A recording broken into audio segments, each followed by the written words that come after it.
Mardi 10 octobre.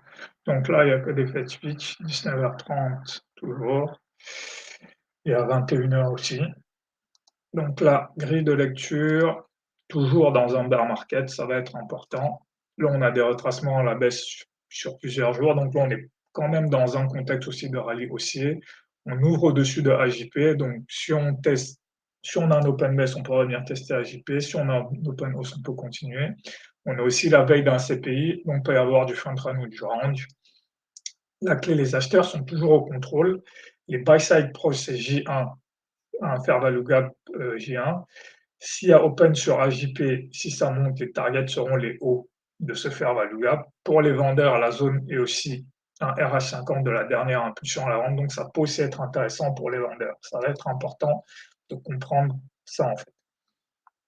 Donc là, voilà, on a le rebond ici sur AJP à l'open. Je vais revenir ici. Voilà, ici, on est là. Ici, voilà, le 10. Donc voilà, ici, rebond sur AJP, donc bon, déjà les swings. Voilà.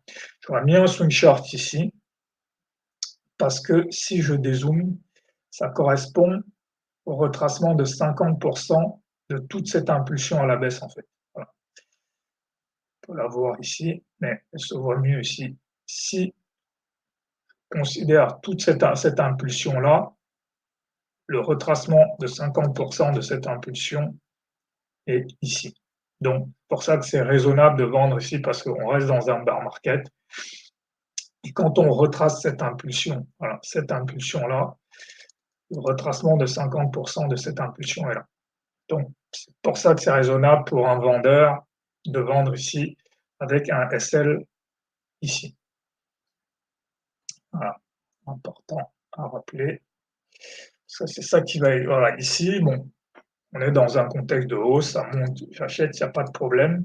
Et voilà, et c'est ici, voilà, les petites montées algo maintenant qui fonctionnent, voilà, on les voit ici, on les voit ici, maintenant, pas accumuler ici,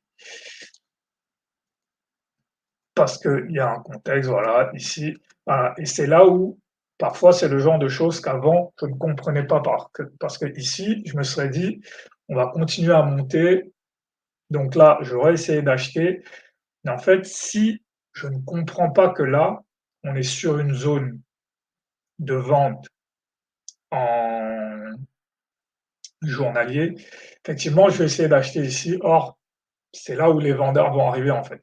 Donc, c'est vraiment important d'avoir cette vision macro, de se dire que voilà, quand ça monte, où est-ce que les vendeurs vont revenir en fait, mais sans que ce ne soit un paralysis analysis en fait. Il faut juste que je me dise voilà, si ça monte, voilà les endroits sur lesquels ça peut monter. Donc, en tant qu'acheteur, je veux déjà acheter quand ça retrace.